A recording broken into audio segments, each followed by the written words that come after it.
Women's day అని, world's women's day అని ఒక స్పెషల్ డేగా ఈరోజు పిలుచుకుంటున్నారు.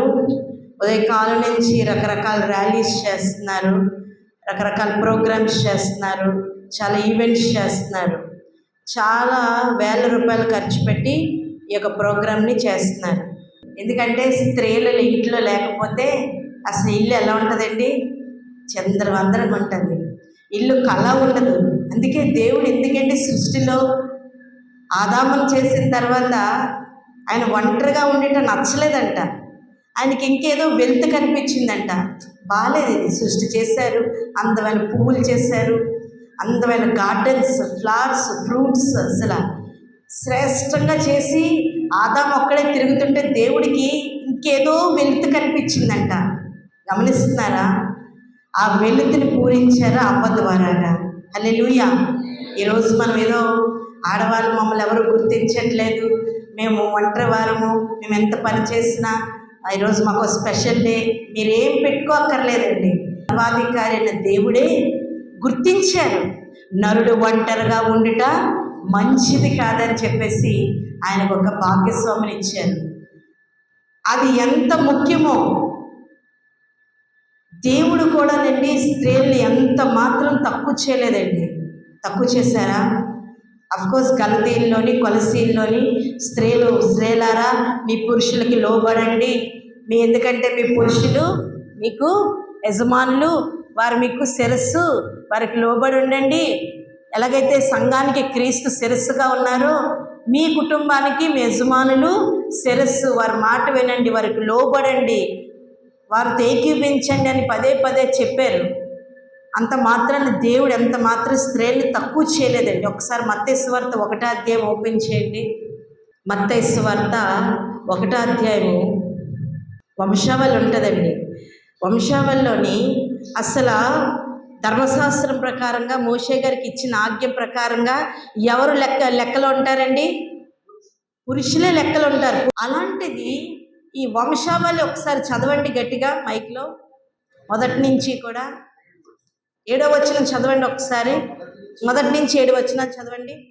మత్తయి సువార్త 1వ అధ్యాయము 1 నుంచి 7 వచనాలు చదివితే మీరు అనుకుంటున్నారు దేవుడు ఎప్పుడు చూసినా స్త్రీల్ని పురుషులకి లోబడమని చెప్పారు, బైబిల్లో కూడా పురుషులకి అన్నిటికీ ప్రాధాన్యతలు ఇచ్చారండి అనుకుంటున్నారేమో. కానీ వంశావళిలోనే క్రీస్తు పుట్టకముందే ఈ యొక్క వంశావళి గురించి స్త్రీల్ని ఎంత హైలైట్ చేసి ఇక్కడ మన కోసం రాయించారు. ఒకసారి చదవండి 1వ అధ్యాయం నుంచి.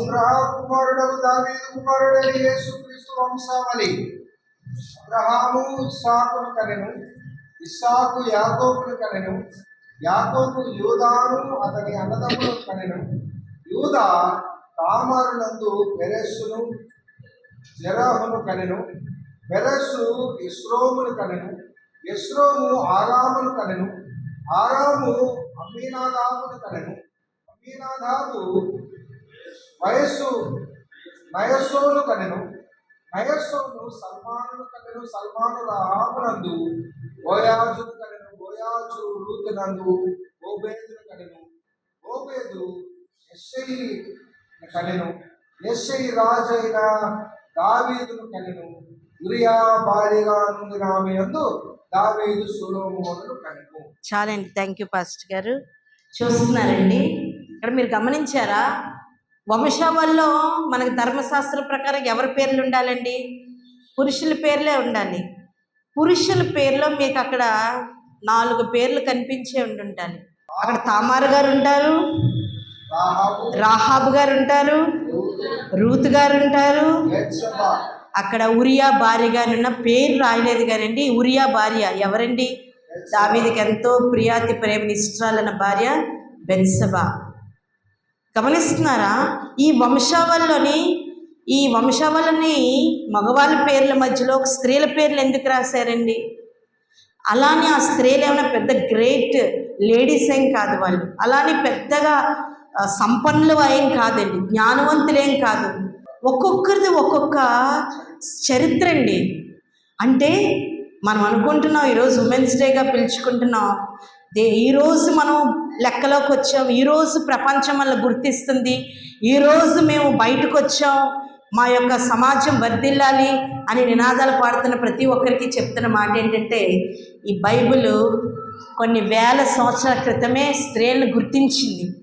స్త్రీలు గుర్తించి యేసుక్రీస్తు జననానికి కారకులైన పురుషులు మాత్రమే కాదు, అందులో స్త్రీలు ముఖ్యమైన పాత్రైన తామారు గారు, రాహాబు గారు, రూతు గారు, బెత్సబా గారు ఉన్నారు అని మన బైబిలే మనకి ఒక సాక్ష్యం పలుకుతుంది. లోకము కాదండి గుర్తించింది, లోకం కాదండి పొగిడేది, దేవుడు గుర్తించారు. ఎప్పుడు అనాది కాలంలోనే భూమి ఆకాశంలో సృష్టించినప్పుడే నరుడు తిరుగుతున్నప్పుడు నరుడు ఒంటరిగా ఉండటం మంచిది కాదని ఆయన ఏదో వెలితి కలిగిందంట. వెలితి కలిగినప్పుడు ఆయన గాఢ నిద్ర కలిగించాను. ప్రక్కటెముకలోంచి తీసి మాంసనద్ది ఎముకలోంచి తీసావు, మాంసంలోంచి మాంసం తీపడ్డావు కనుక నువ్వు నారి అనబడతావు. స్త్రీలకి ఎన్ని పేర్లండి, ఎంతో శక్తివంతులు. ఎందుకంటే దేవుడు స్త్రీల్ని ఒకానొక టైంలో బలహీనమైన ఘటాలు అని బైబిల్లో చెప్పారు. ఎందుకు బలహీనమైన ఘటాలు అంటే వీక్ మైండ్స్ అండి. బలహీనం అంటే చేతకాని వాళ్ళు కాదండి. దాన్ని రకరకాల మేము బలహీనమనా, మేము చేతకాని వాళ్ళమనా అని చాలా మాట్లాడుతుంటాం. కానీ వీక్ మైండ్ ఏది కూడా త్వరగా రిసీవ్ చేసుకోలేము, ఏది కూడా త్వరగా మనసుకు తీసుకోలేము. మగవాళ్ళు కనిపించరు కానీ వారు మనసులు సున్నితం. చాలా చెప్పాలంటే ఆడవారు కన్నా మగవారి మనసులే చాలా సున్నితం. ఉమెన్ అన్న పేరులో మీరు అనుకుంటున్నారు మగవాళ్ళు లేకపోయినా పర్లేదు, నేను ఒంటరిగా బ్రతికేస్తాను, నేను ఒంటరి మహిళగా చేయగలను అనుకుంటున్నారేమో. దయచేసి గమనించండి. ఉమెన్ స్పెల్లింగ్ ఏంటండి? WOMEN. ఆ ఉమెన్ పేరులోనే మెన్ ఉన్నారా లేదా గమనిస్తున్నారా స్త్రీలారా?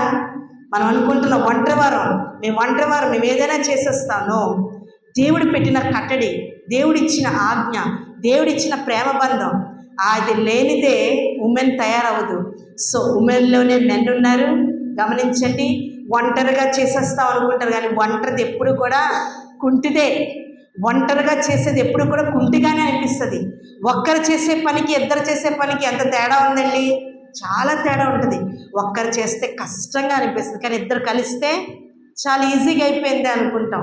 అఫ్కోర్స్ కొందరి జీవితాల్లో కొన్ని ఒక బలహీనమైన సమయాల్లో మగవారు వారికి సహకరించకపోతారు, మగవారు వారికి అన్ని విషయాలు అండదండగా ఉండకపోతారు, మగవారిని కాదనుకొని ఒంటరిగా బ్రతికేవారు ఉన్నారు. కానీ నేను అంటాను, కలిసి ఉంటేనే జీవితం. మన బిడ్డలకు మనం మాదిరిస్తాం. తండ్రి ద్వారాగా క్రమశిక్షణ నేర్చుకుంటారు పిల్లలు, తల్లి ద్వారాగా ప్రేమ నేర్చుకుంటారు పిల్లలు. గమనిస్తున్నారా? తండ్రి భయంతోనే క్రమశిక్షణ వస్తుంది ఎవరికన్నా.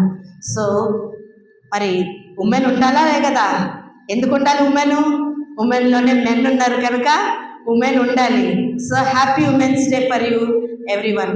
దేవుడు తక్కువ చేయలేదు, మనుషులు తక్కువ చేయలేదు, మీరు కూడా మగవారిని తక్కువ చేయొద్దు. Happy women's day. Praise the lord.